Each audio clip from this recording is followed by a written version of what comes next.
tingnan mo, ang ganda oh. Gusto ko yung ganito. Moroccan pattern, yung nauuso ngayon. Bagay ito sa kitchen natin. Oo nga, maganda. Pero teka, may papakita ako sa'yo.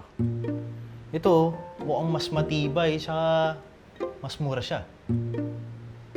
Ang basic naman yan. Hindi naman kailangan palagi tayong practical. Gusto ko naman yung maganda. Uy, wala namang masama sa pagiging practical, di ba? Ganito na lang, love. Gusto mo ba humingi tayo ng advice kay Archie? Better. Okay, sige. Tara.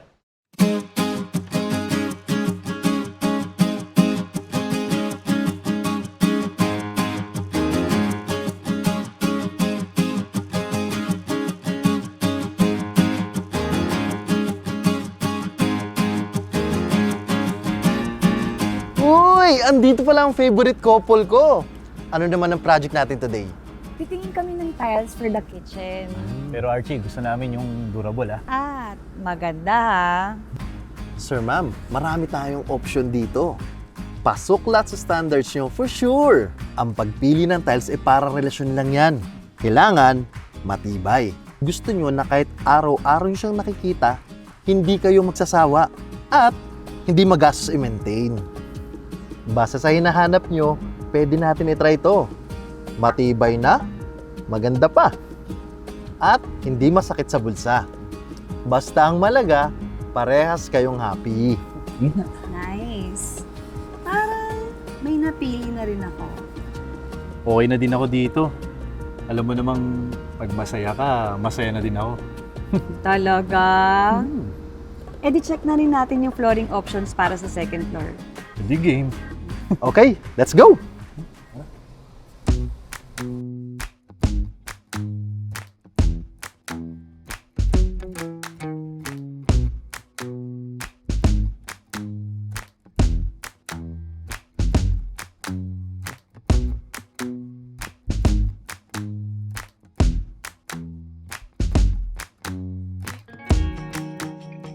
Parang okay to ah.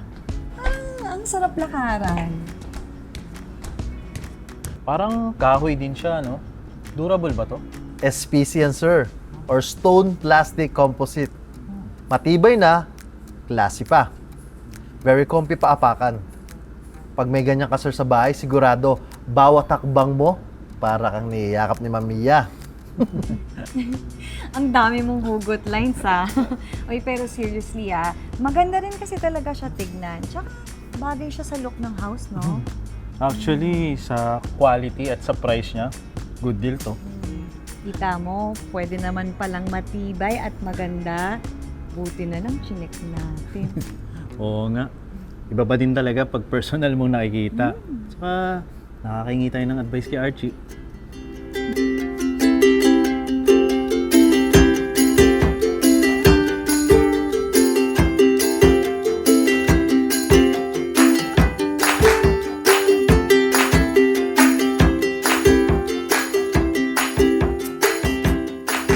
Love, ito oh, maganda, simple, tapos maliwanag pa. Love naman, ang boring naman yan. Ayaw mo nito, medyo cozy yung vibes. Eh, parang ang dilim naman yan. Nadidiliman ka, eh di damihan natin yung ilaw para lumiwanag. Teka, damihan. Eh di mas magastos sa kuryente yun. Love naman. Di ba gusto mo rin pagandahin yung bahay natin? Ayaw mo to, medyo cozy and warm yung vibes. Eh di gastos na natin kahit konti. Eh, parang hindi naman practical. Lalo na ngayon, ang taas ng gastusin natin. Of course, sir, ma'am. Huwag na kayong magtalo sa pagpili ng ilaw. May middle ground naman tayo eh. Actually, sir, tricolor siya. Cool white kung gusto mo na sakto lang. Warm kung gusto mo naman na mag-relax kasama si Mrs.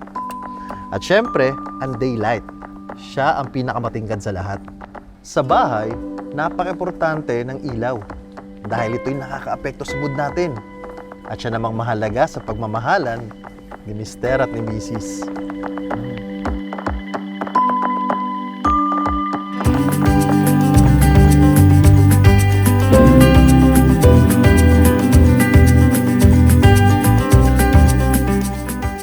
Thanks, Archie, Super helpful mo talaga.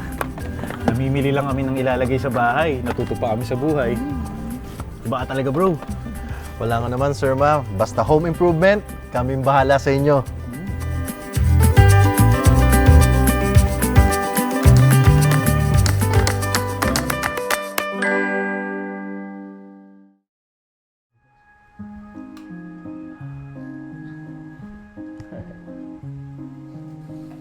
Galing talaga ni Archie.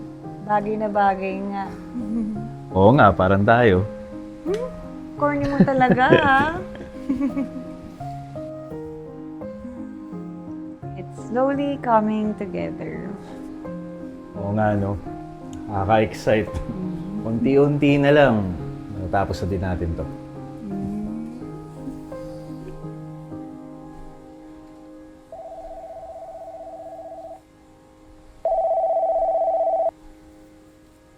Hello? O sige, papunta na ako.